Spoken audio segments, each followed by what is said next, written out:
What's up everyone, it's Areo here. This is gonna be my very first video. I thought I'm gonna do something that probably new players, unexperienced players, also players who want to really get into their own builds can use to use path building. Good wording, huh? And yeah, I wanted to do this video to educate people on how to properly use path building, show what it can do, show its limits, and basically give people a basic awareness of other people's builds as well, because there's like a lot of inflated damage numbers out there, a lot of inflated basically uses of the tool, and misuse as well, because a lot of people don't really know how to properly use it. Yeah. I'm gonna start off with the very basics, explain some basic uses for the tabs a little bit later, and go into probably 3 to 4 videos. I'm gonna give you a basic idea at the end of this video of what I'm gonna do. So first of all, what is path building? Path building is a building tool which can calculate everything related to your build. Real DPS, which the in-game tooltip doesn't really show. Also limits, special calculations, everything essentially. It was originally created by OpenARL in 2016. Well, created, probably took a while. It was released on August 31st, and probably took a while to develop. And it has been one of the, if not the most useful external tool PowerXL has to offer. So I would recommend it for everybody to use path building. A lot of people are hesitant because it's like a desktop app, but trust me, you're gonna want to use it for a lot of different reasons. I hope I can give you a basic idea of why in this video. You can get it on GitHub. You can just Google PoE, POB. PoE is obviously path of exile. POB is path of building, and you're gonna find it in like the first three hits. Yeah.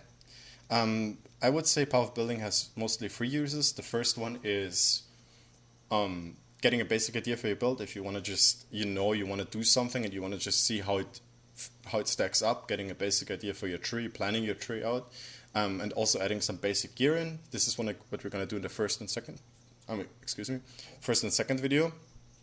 And the second thing is seeing what other people's builds do, importing them, calculating the DPS properly, maybe see what your own build DPS is like.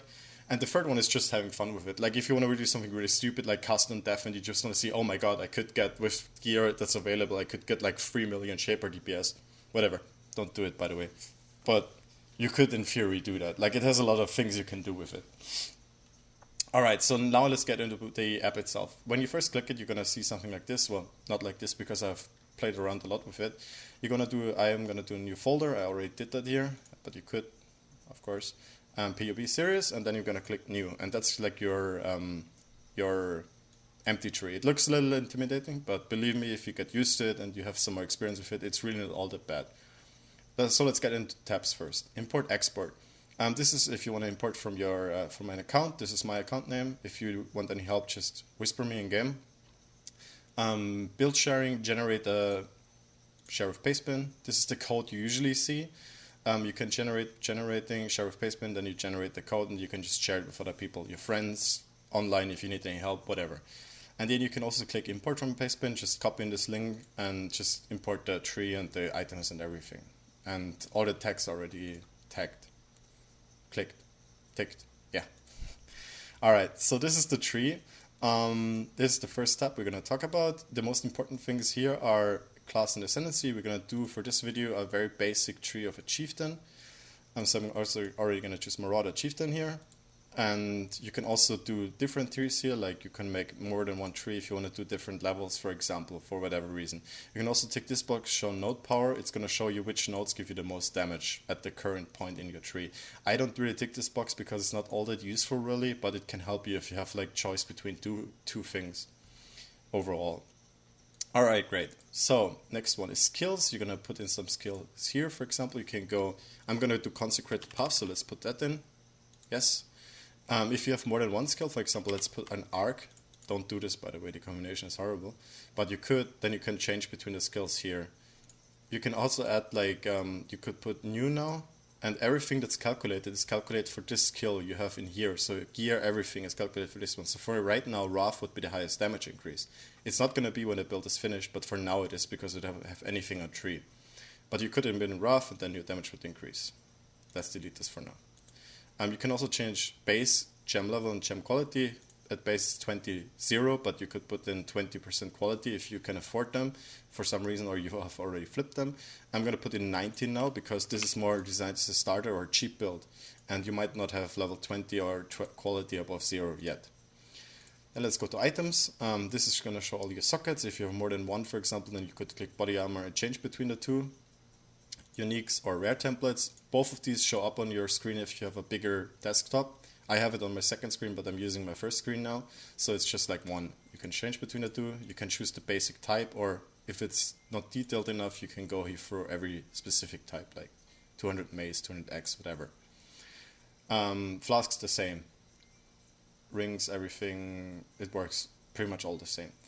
Calculations, this is basically a breakdown of what you're going to see here, your total DPS, but you can check like exactly what's affecting you. You can check if everything is in line. You can check like increased damage, more multiplier, effective DPS mods.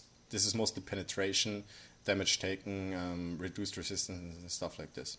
You're also going to see like elemental ailment chance and stuff like this here. So you can just see your breakdown, like base from gear, total base, including your level. For example, now we only have our basic health from level, as you see, 50 and some from strength, because we already have 32 strength.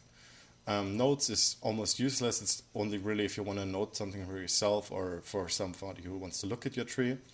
But you can also always do this like in a forum or wherever you post the link. Configuration is really important. This is where you change stuff about your character, about the enemy, and about the map. This tab you can generally ignore because it's not really baseline, it's only modified. So if you take, for example, hexproof, if their enemy map is hexproof and you really want to check a DPS on a specific map, you can change everything. But it's generally just a better idea to know, okay, I cannot run hexproof maps, or I will just do the less damage if there's elemental equilibrium, stuff like this. Effective DPS most is again on the enemy, like Intimidate if you have Tomb Fist, which we're going to do in the second video. Ignited can be important for stuff like Combustion, which only reduces enemy resistance if the enemy is ignited. And stuff like here, we're going to take endurance charges because for this build, we're going to do a little later, we're going to use it. Consecrated Ground if you want to have the region, for example. Alright, so for this video, as I said, we're going to do a Chieftain, and we're going to do a Consecrated Path Chieftain. We're gonna need a weapon, because this is really important for attack builds, because otherwise stuff like this won't really increase your damage, because this only works for 200 melee weapons. So what we're gonna do, we're gonna go for X as well. We can go for 200X here, however, this only shows the highest level ones, pretty much. Despot and Flesh Ripper, but we want to use a Val X because they're generally better. You can always check stuff like this if you just take a look at the weapons themselves and calculate the base DPS.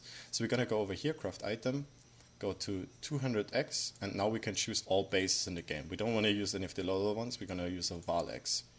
Then we're going to add some basic Fizz, we don't really need to do this, whatever you can afford.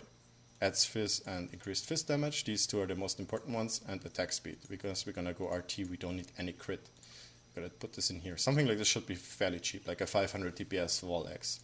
Then go to 3, we're going to go over here for this build, because we don't need any accuracy. And we don't gonna go crit, so Resolute Technique is a solid choice. Ascendancy nodes, take these, not these because we're not gonna go totems, we're just gonna attack ourselves. Alright, let's start the tree now. We're gonna go through this because we don't want these nodes, they're not that efficient, you generally want life instead. Go over here, we're at 200 obviously. Go over here, nice life, some max fire res, and get Resolute Technique. Great. We're also gonna get the endurance charge, this gives us a lot of life regen. And we're gonna have the dual socket, 2 point dual sockets are always worth it. 3 points most of the time. We're also gonna go these nodes because they give us attack speed, which is generally a more valuable stat than just increased fizz. And bleeding also is not useful to us because we don't have any physical damage. Since we have 50% conversion here. And 50% from Consecrated Path, so we do pure fire damage. This is called conversion. So all of our damage, if we have added fizz from gear or from gems, whatever, it's going to scale both with this and with this because we convert it. It's going to scale with this, convert to fire, and scale with this as well. Additively, but still very nice. We're also going to want these 3 nodes here because they give us fire penetration, which is very good because we, again, pure fire. So we're going to go over here and take these 2 nodes as well because they are very efficient life nodes. Now, we also want generally go this section mostly for mana leech because we're not going to go blood magic with this build. We could go over here, but we want to go down here.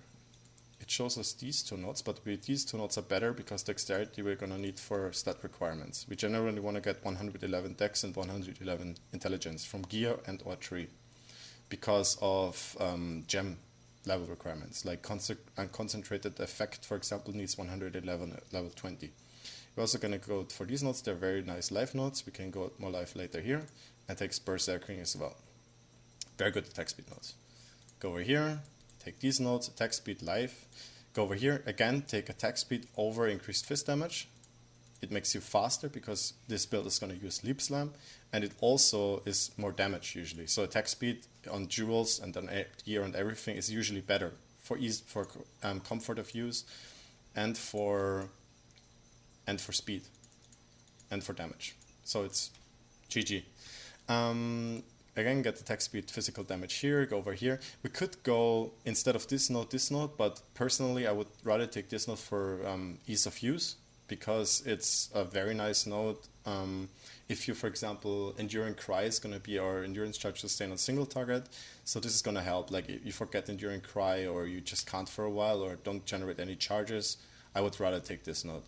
Go over here, take Mana Leech. Now this would generally be enough, because we already get 1% fire damage leech as life from Chieftain, but we probably want these nodes as well, because instead of 20% life leech per second, we now have 23%, and it goes up faster. So these 2 nodes are still worth it, even on Chieftain. Now, we want to design the tree for level 90, and we still have 27 nodes left. So we're going to go over here, grab another endurance charge, grab the life here, go down here. These 2 nodes are very nice. Elemental damage with attacks, elemental damage, all res, physical damage, very good. Go down here, grab this node, also very good node generally speaking, and get these 2 nodes here because Consecrated Path is an AoE. It doesn't show up here, a lot of skills it shows up here, but it is an AoE, so it scales with the area and also gets damage from this node. And get this node as well. Life regen and armor for 1.1% life regen is really good generally speaking. Get another AoE node here. We don't really need this, but I'm still going to use it because it's generally speaking worth it. And then maybe fill out some life here. Great. Now we have 200% life from tree. It's very solid. We're going to have easy 6k life up to 7k with a lot of life focus on our gear. We can also do the calculations. We have 82% from tree. Again, this is a very solid number. You want to have at least 60% if you can more. We can still fill up with jewels, but it's like a good general number. We also have 359% here, 160% here, and 34% here. All this together adds up to like 550%. You want at least 500% if you're going RT, because you don't have any like crit multiplier or stuff like this. You can also see our base resistances here. We do take banded 2 passive points. If you go crit, you want to take a layer or anything else really 2 passive points. You can go oak, but generally 2 passive points are better. You can also, because we only have 3 jewel sockets, which is really not a lot, we could, for example, drop the 1 AoE node here and drop 2 life nodes or drop 3 life nodes. We still should have enough, and get another jewel socket here or here. This would help with stat requirements because, again, we need like 111. Or we can get another one here. Or you can even drop more life and get 2 more jewel sockets. Or drop some other stuff. This is very flexible generally. You could drop like this whole section here, just get mana leech here, and maybe get more fire damage and penetration up here. So it's very flexible, but this is like a very good level 90 baseline tree you wanna have. You can again look at calculations. Area effect mod is here.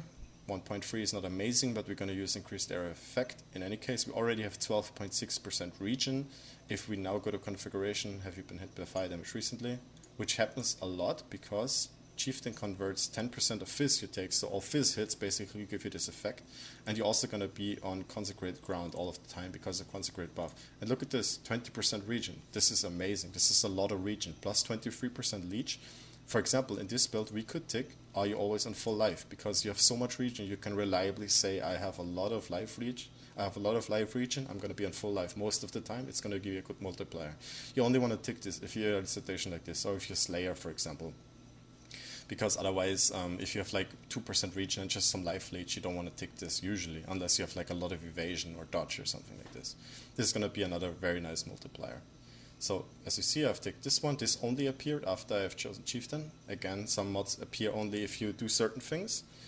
A Consecrated Ground and do your endurance charges. Alright, this should be a very solid base tree. I would recommend this build to newer players and experienced players who want to have safe mapper. We have very nice fist damage reduction as well because we have 6 endurance charges. We're going to use Enduring Grab a single target again. And we're going to clear, this is going to generate us endurance charges. When you kill a burning enemy, you're going to have this active all the time. Alright, this is going to be the very first video. I'm going to do a second one probably tomorrow, the day after tomorrow, going into like gearing for specifically this character, giving some basic ideas of the final DPS you're going to have, giving some basic ideas about the final DPS calculations. And the third one is going to be on more specific interactions, stuff like Void Forge, how to calculate Void Forge damage, and calculate some more difficult stuff.